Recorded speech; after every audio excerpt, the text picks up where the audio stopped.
Hello and welcome back to another PeopleVox tutorial. Today's video we're going to discuss cycle count. We're going to cover what it is, how to set it up, how to do it on the Android device, and how to approve your cycle counts as well. So starting with what it is. A cycle count is essentially a scheduled task to do a stock take on a particular location. That way you can periodically count all the locations throughout the warehouse to ensure you have accurate inventory, and you don't need to shut down the entire warehouse for a day or 2 or 3 days for an annual stock count. This helps you spot problems in inventory much faster and helps prevent things like overselling and underselling.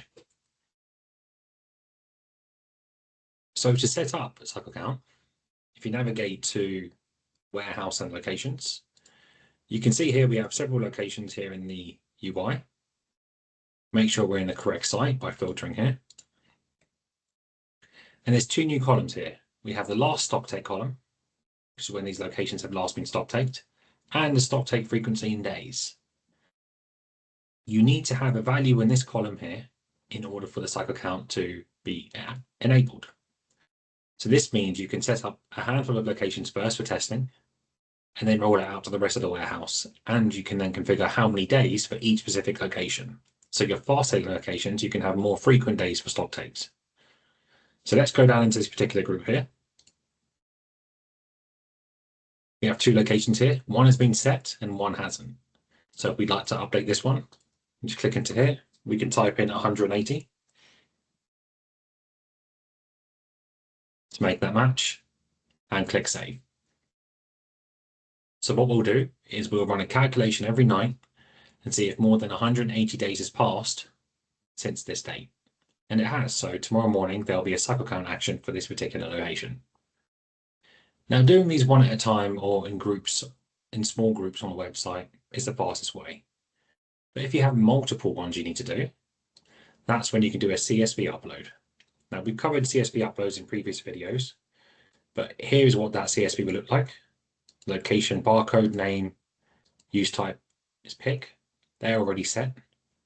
And then you add in this column as well. And you just go in and add more and more locations below. Fill those in and then upload this. So now you have some cycle counts configured. We also have some that have already been created on the new UI under the action screen. So we can filter by cycle count specifically on this screen. And we have 3 here already created by the system, as we can see from these columns. And we can see when they've been created as well, various examples. Let's just drill into the top one and see what there is. So it's telling us to go to this location. So it's simple as that. It's an action to go to a location and perform a stock take. Now, when performing a stock take, you do that on the scanner. So let's start there. Now, starting with your scanner, go to menu. You can see stock take here. Underneath that, you press cycle count, and that will launch the PVX Plus app. This is the new version of the app.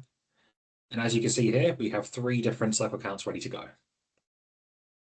Now, if you have hundreds or even thousands on this list, you can just scan a location up here, type in a location and see what comes up, and see if that location you scan needs a cycle count. In this case, it doesn't. You can also select and filter certain types of locations, so you might only want to focus on pick, and you can apply those filters. And you can go by storage type too. And you can also sort by these different criteria. So we have cycle count, deadline, ascending. We can change that to descending as well. So let's pick the same location we have on the screen here, PA12. So that's the top one on this list. We can see the last stock take date, and we can also see the location content is multi-product location. This gives you a clue as to what to expect, whether it's single or multi-product. We don't give the specifics of which SKU are in there, because sometimes that's used to bypass the system. What we're focusing on here is accuracy. So you go into that location. Now, if you expand the top section, you can see all the information on the previous screen without needing to go back. And you have an option here at the bottom, as you can see here, to mark a location as empty. Now you can do that. Press the green stock take button, and we know that location is empty. But as soon as you scan an item, I'm just going to search one instead.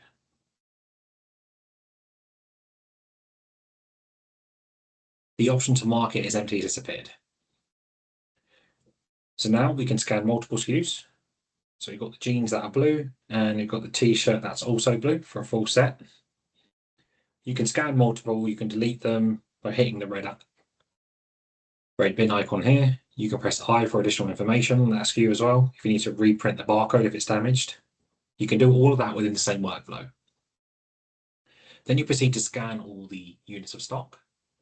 What we would generally recommend is go to a location, take all the items out and scan them all on the way back in. That way you ensure you don't miss anything. Once you do that, press the green stock take button.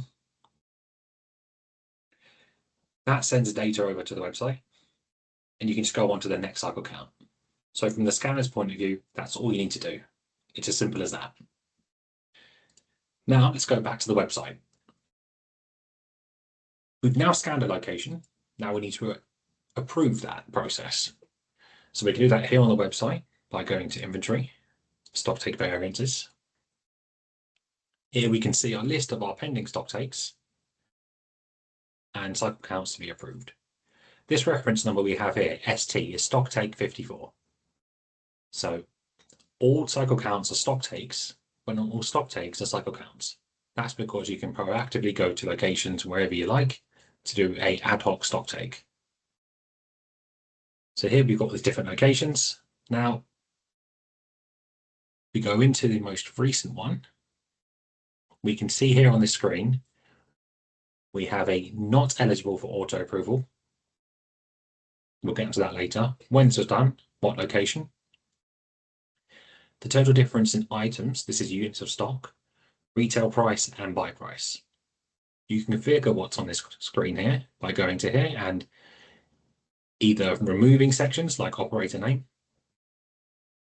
or adding sections in by selecting them and moving them across. Now let's go into this one we did together.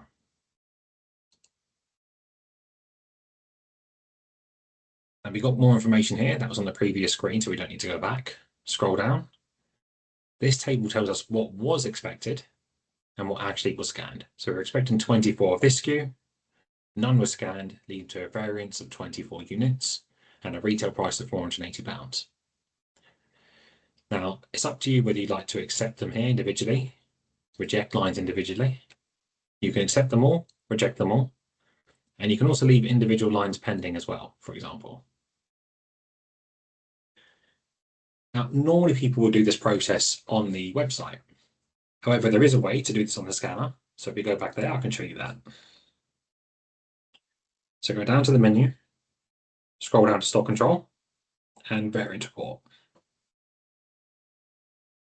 Here we can see the locations that were on that previous list on the website. We can accept and reject all on the bottom here.